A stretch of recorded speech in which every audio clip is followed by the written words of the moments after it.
Hello. I want to talk to you today about mobile crane operations. On many jobs, the schedule is completely dependent on this one piece of equipment. The person who operates the crane and those who work with him and her can affect the attitude and effectiveness of every trade on site. Time after time, hour after hour, raw materials arc through the sky from the staging area to the new structures we all work on. It's a beautiful and magical thing to watch. And in its beauty is hidden a deadly sting. Every year, cranes kill hundreds of construction workers, men and women just as smart as you, just as careful as you. More thousands are injured, many so seriously that theirs and their families' lives are changed forever. You look around the room. Let's see what we can do to prevent that from happening to any of your buddies. Let's see if we can keep you safe and healthy.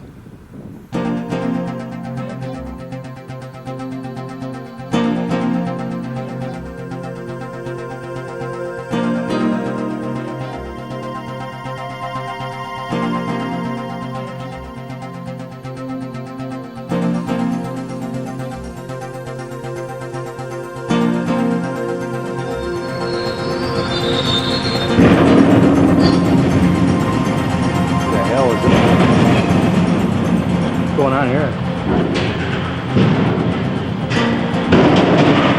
Okay, watch it, watch it! Shit!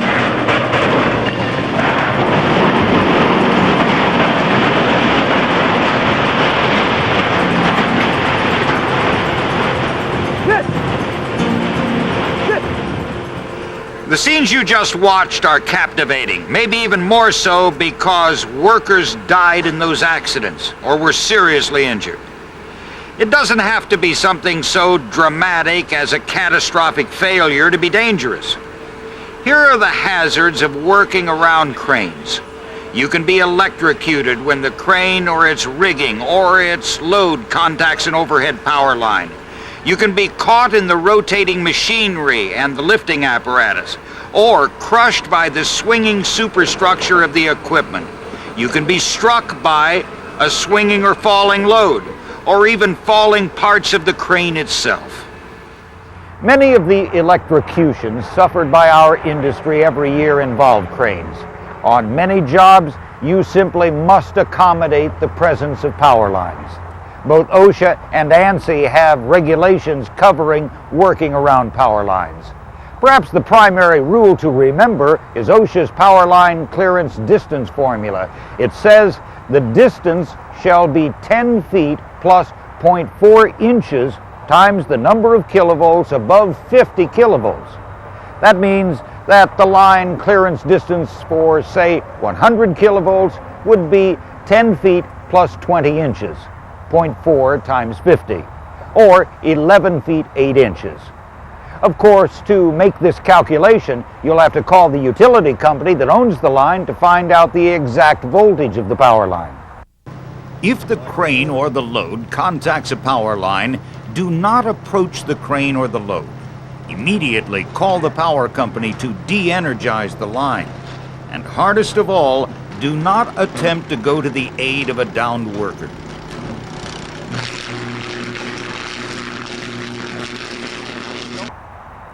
When a crane contacts a power line, the surrounding ground, the very earth you walk on, becomes energized.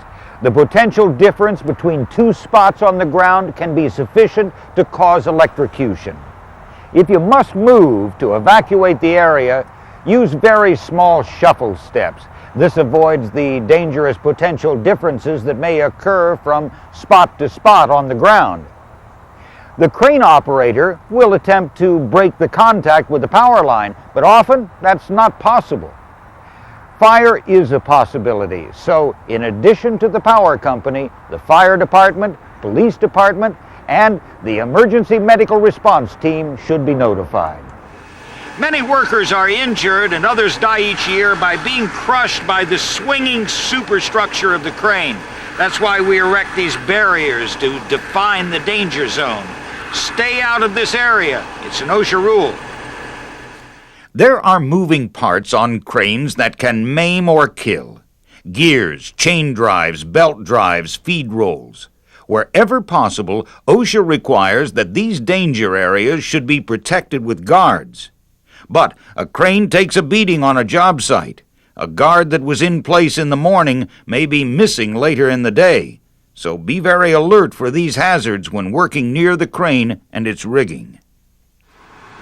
High on the list of causes of injury and death in crane operations is being struck by a load that is swinging or falling. The riggers are trained to clear the area below the load on its path to its destination. But you have a responsibility too. Do not cross beneath a suspended load. Be aware of a load swing path and stay clear. Equipment fails. Loads do fall. Men are killed or maimed. Don't let it be you. If blocks are required, they should be placed before the load arrives. Don't reach above your head to position a load. If a load must be positioned at a height that risks falling under the load, use tag lines. If you are responsible for placing a load, do not allow your feet or hands under it. You may be selected to help get a load ready for a lift. Slings are the most commonly used piece of material handling apparatus. Slings are constructed of alloy steel chain, wire rope, wire mesh, natural or synthetic rope, and synthetic webbing. Whatever the type, slings should be inspected before use. Broken wires in wire rope types and frayed or abraded areas in rope or strap are conditions that require removing the affected equipment from use. Wind can increase the danger of being struck by swinging loads.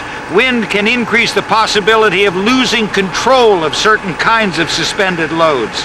At some point, often defined as winds over 25 miles per hour, serious consideration must be given to suspending crane operations. And one final caution. You do know that riding the load or on the hook is expressly forbidden by OSHA regulations, don't you?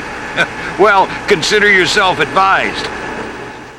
In this safety meeting, we've talked about mobile crane hazards, including the dangers of electrocution, the dangers of being crushed by the superstructure of the crane or becoming caught in the moving parts of the crane's gears, belts, and pulleys, how to avoid being struck by a moving or falling load, the importance of only using slings that are in good condition, and the rule against riding the load or hook.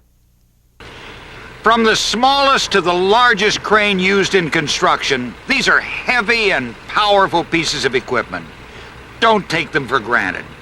Hundreds of workers die each year because they become complacent.